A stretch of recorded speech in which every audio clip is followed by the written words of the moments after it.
ነው። ኢየሱስ ፈጣሪ አይደለም ፍጡር ነው ለማለት ሙስሊሞች ይጠቅሱታል። የዋ ምስክሮች ደግሞ ኢየሱስ ክርስቶስ የያህዌ የመጀመሪያው ፍጥረት ነው ለማለት የሚጠቅሱት አንድ ጥቅስ አለ። በዚህ በቆላስይስ መልእክት ምዕራፍ 1 ቁጥር 15 ላይ የሚገኝ ቃል ነው። ቃሉን ከማንበቤ በፊት ለናንተ ለተመልካቾቼ አንድ ጥያቄ ላቅርብ። እዚህ ስክሪኑ ላይ እንደምትመለከቱት ሁለት አረፍተ ነገሮች አሉ። የመጀመሪያው ከፍጥረት ሁሉ በፊት በኩር ነው የሚል ነው። ሁለተኛው ደግሞ የፍጥረት ሁሉ በኩር ነው የሚል ነው። አሁን መጽሐፍ ቅዱስ ሳትገልጡ መጽሐፍ ቅዱስን ሳታዩ ከሁለቱ ትክክለኛው የቱ ነው የሚል ጥያቄ ማቅረብ ፈልጋለሁ። የተወሰነ ሰከንድ ልስጣችሁ ቶሎ ለመመለስ። አንድ 10 ሰከንድ ይበቃችኋል ብዬ አስባለሁ። የትኛው ነው ትክክል? ከፍጥረት ሁሉ በፊት በኩር ነው የሚለው ነው ወይንስ የፍጥረት ሁሉ በኩር ነው የሚለው ቃል ትክክሉ የቱ ነው? አሁን ብዙ ጊዜ መጽሐፍ ቅዱሳችን እናነባለን፣ ግን ቃላቶች ወይ ፊደላቶች አንዳንዴ ሚስ እናደርጋለንና እሱን የምፈትንበት ጊዜ ነው። አሁን የቱ ይመስላችኋል? እና መጽሐፍ ቅዱስ ሳታዩ ቶሎ ኮሜንት ላይ አሳውቁኝ የትኛውን የመረጣችሁት። የመጀመሪያውን ከፍጥረት ሁሉ በፊት በኩር ነው የሚለው ነው ወይንስ ሁለተኛውን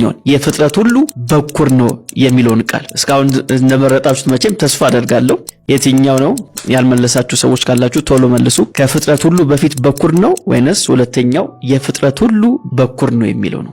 አሁን ሁለቱ ስታዩዋቸው ተመሳሳይ ናቸው፣ ግን ሁለቱን የሚለይ አንዲት ፊደል አለች። አንዲት ፊደል አለች። ፊደል ነው ያልኳችሁ፣ አንድ ፊደል ነው ያለችው። እሷ ቲዮሎጂያችሁን ወይም ደግሞ ስነ መለኮታዊ የሆነውን አስተሳሰባችሁን ትቀይራለች። አንድ ፊደል ነች፣ ግን ትልቅ የሆነ የስነ መለኮት ሐሳብን የመቀየር አቅም አላት።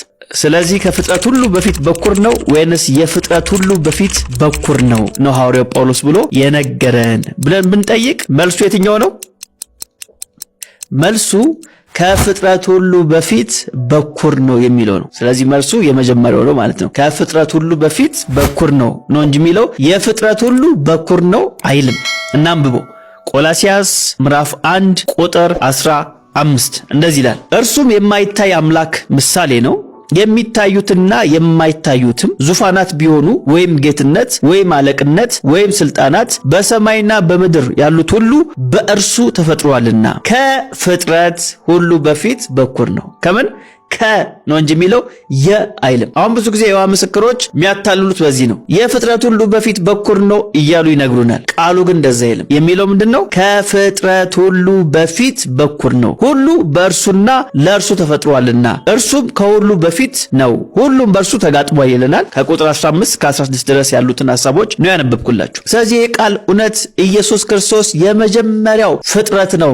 ያህዌ መጀመሪያ ኢየሱስን ፈጥሮ ከዛ ኢየሱስ እኛን ፈጠረ ለማለት ያስኬዳል ወይ? ጥቅስ ምንድን አያስኬድም። የዋ ምስክሮች ዶክትሪናቸው ወይም ትምህርታቸው ምንድነው? ቅድመ ዓለም ያህዌ ፈጠረው ከዛ በእርሱ በኩል እኛን ፈጠረን የሚል አስተሳሰብ አላቸው። ፈጥሮ ፈጠረበት የሚለው ከአሪዮስ የቀዱት ትምህርት እንደሆነ እናውቃለን፣ ታሪክን ወደ ኋላ ሂደን ስናጠና። ግን ሐዋርያው ጳውሎስ በዚህ በቆላስይስ መልእክቱ ምዕራፍ 1 ላይ ኢየሱስ ክርስቶስ እውነት የመጀመሪያው ፍጥረት ነው ለማለት ነው ይህን ሐሳብ የጠቀሰው ስንል በፍጹም ጥቅሱ እንደዚህ ያስረዳል ወይ ስንል በፍጹም እንደዚህ አያስረዳም። ቅድም ያልኳችሁን ነገር እንዳትረሱ። ሁለቱ ቃላቶች ከፍጥረት ሁሉ በፊት በኩር ነው የሚለው ሴንቴንስ እና የፍጥረት ሁሉ በኩር ነው የሚለው በጣም ይለያያል። ትክክለኛው ከፍጥረት ሁሉ በፊት በኩር ነው የሚለው ነው። ምን ማለት ነው የሚለውን ነገር ለማሳየት ልሞክር። አሁን ቃሉን በጥንቃቄ እንየው። ከቁጥር 13 ልጀምርላችሁ። እንደዚህ ይላል፣ እርሱ ከጨለማ ስልጣን አዳነን፣ ቤዛነቱንም እርሱንም የኃጢአትን ስርየት ወዳገኘንበት ወደ ፍቅሩ ልጅ መንግስት አፈለሰን ይላል። እርሱም ይላል፣ ተመልከቱ፣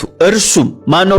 የተባለው ኢየሱስ የማይታይ አምላክ ምሳሌ ነው። የማይታይ አምላክ ምንድነው? ምሳሌ ነው። የሚታዩትና የማይታዩትም ዙፋናት ቢሆኑ ወይም ጌትነት ወይም አለቅነት ወይም ስልጣናት በሰማይና በምድር ያሉት ሁሉ በእርሱ በማን ነው? በእርሱ የተባለው በኢየሱስ። ተመልከቱ፣ በኢየሱስ በእርሱ ስንጀምር ምን ብለናል? እርሱም የማይታይ ነው ብለናል አይደል? አምላክ ምሳሌ ነው። ስለዚህ አሁን እዚህ ጋር ምን ይለናል? በእርሱ ምን ብሏል? ተፈጥሯልና ከፍጥረት ሁሉ በፊት በኩር ነው። ሁሉ በእርሱና ለእርሱ ተፈጥሯል። እርሱም ከሁሉ ከምን ከሁሉ በፊት ነው። ሁለቷን ነገሮች ያዙልኝ። ከፍጥረትና ከሁሉ ከፍጥረትና ከሁሉ ከሁሉ ምን ከሁሉ በፊት። ስለዚህ ከፍጥረት ሁሉ በፊት በኩር ነው ማለት ከሁሉ በፊት ነበር ማለት ነው። ከሁሉ በፊት ነበር ማለት ነው እንጂ ከፍጥረቱ አንዱ ነው ማለት በጭራሽ አይደለም። ቃሉ የፍጥረት ሁሉ በኩር ነው ቢል ኑሮ ተመልከቱ፣ የፍጥረት ሁሉ በኩር ነው ቢባል ኑሮ ኢየሱስ ከተፈጠሩት ውስጥ እንዳንዱ ነው ማለት ነው። እንዳንዱ ነው፣ የመጀመሪያው ፍጥረት ነው ማለት ነው። የፍጥረት ሁሉ በኩር ነው ቢል በቃ ኢየሱስ ከፍጥረት ሁሉ ተመሳሳይ ነው፣ አንድ ነው፣ ግን የመጀመሪያው ነው የሚል ሐሳብ ይሰጣል። የዋ ምስክሮቹ እንደሚናገሩት። ቃሉ ግን ምንድነው የሚለው? ከፍጥረት ሁሉ በፊት በኩር ነው። አያችሁ፣ ከፍጥረት ሁሉ በፊት በኩር ነው። ለዛ ነው ቁጥር 17 ላይ እርሱም ከሁሉ በፊት ነው። አያችሁ፣ እርሱም ከሁሉ በፊት ነው፣ ሁሉም በእርሱ ተጋጥሟል። ስለዚህ ሁሉን ነገር የፈጠረው ማን ነው? እርሱ ነው።